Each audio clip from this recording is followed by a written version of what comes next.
Glory to God the Father and Son Yeshua Mashiach. Judges chapter 16. Samson and Delilah. Shimshon went to Azza, where he saw a prostitute and went in to spend the night with her. The people in Azza were told that Shimshon had come, so they surrounded the place where he was and also set an ambush for him all night at the city gate. Their plan was to do nothing at night, but to wait until morning and then kill him. However, Shimshon stayed in bed until midnight. Then he got up, took hold of the doors of the city gate and the two posts as well, pulled them up, bar and all, hoisted them on his shoulders, and carried him up to the top of the hill overlooking Hebron. After this, he fell in love with a woman who lived in the Sorek Valley, whose name was Delilah. The chiefs of the Pelishtim went up to her and said, "Coax him into telling you where his great strength comes from and how we can overcome him, so that we can tie him up and subdue him. If you do, each of us will give you 1,100 pieces of silver." Delilah said to Shimshon, "Please tell me what it is that makes you so strong, and how someone could tie you up and subdue you." Shimshon replied, "If they tie me up with 7 fresh bowstrings that have never been dried, I will become as weak as any other man." The chiefs of the Pelishtim brought up to her 7 fresh bowstrings which had not been dried, and she tied him up with them. Now she had people lying in wait in the inside room. So she said to him, "Shimshon, the Pelishtim have come for you." But he snapped the bowstrings as easily as a piece of straw breaks when it touches fire, and the source of his strength remained unknown. Delilah said to Shimshon, "You're making fun of me, telling me lies. Now, come on, tell me what it takes to tie you up."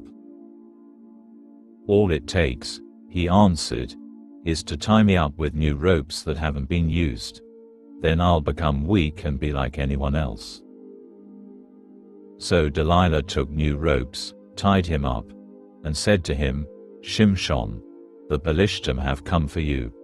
The people lying in wait were in the inside room, but he broke the ropes from off his arms like a thread.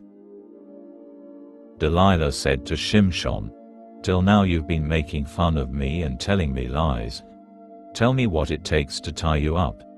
He said, "If you weave the 7 locks of my hair across thread on a loom." So she fastened her cloth work in the loom with a pin and wove his hair in, then said to him, "Shimshon, the Pelishtim have come for you." He awoke from his sleep and pulled away the loom pin and the interwoven cloth. She said to him, "How can you say you love me when your heart isn't with me? 3 times you've made fun of me, and you haven't told me the source of your great strength." Every day she kept nagging at him and pressing at him, till it bothered him to death. So that he finally told her everything. He said to her, "No razor has ever touched my head, because I have been a Nazir of God since I was born. If someone shaves me, then my strength will leave me, and I will be like any other man."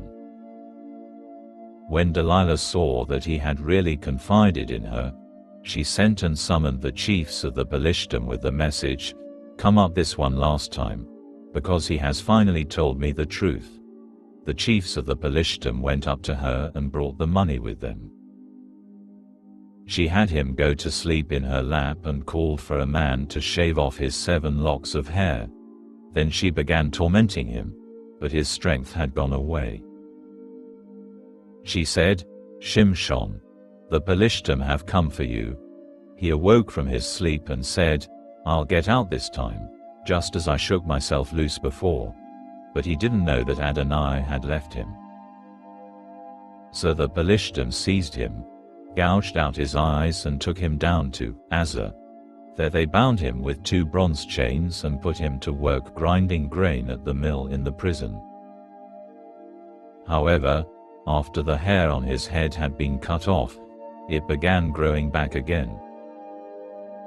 The chiefs of the Pelishtim assembled to offer a great sacrifice to their god Dagon. As they celebrated they sang, "Our God has handed over to us our enemy Shimshon." Upon seeing him, the people praised their God. "Our God has handed over to us our enemy, who destroyed our land and killed so many of us." When they were in high spirits they said, "Summon Shimshon to amuse us." So they called Shimshon out of the prison, and he amused them, when they put him between the columns. Shimshon said to the boy holding him by the hand, "Let me feel the columns supporting the building, so that I can lean on them." The building was full of men and women, and all the chiefs of the Pelishtim were there. In addition to them, there were about 3,000 men and women on the roof, watching as Shimshon performed. Shimshon called to Adonai, "Adonai Elohim, just this once, please, think of me, and please, give me strength, so that I can take revenge on the Pelishtim for at least one of my 2 eyes." Shimshon got a good hold on the 2 middle columns supporting the building and leaned on them, on one with his right hand and on the other with his left. Then, crying, "Let me die with the Pelishtim," he pushed with all his might, and the building collapsed on the chiefs and on all the people inside. So he killed more at his death than he had killed during his life. His brothers and all his father's family came down, took him, brought him up and buried him between Zor and Eshta'ol, in the tomb of his father Manoch. He had judged Israel 20 years.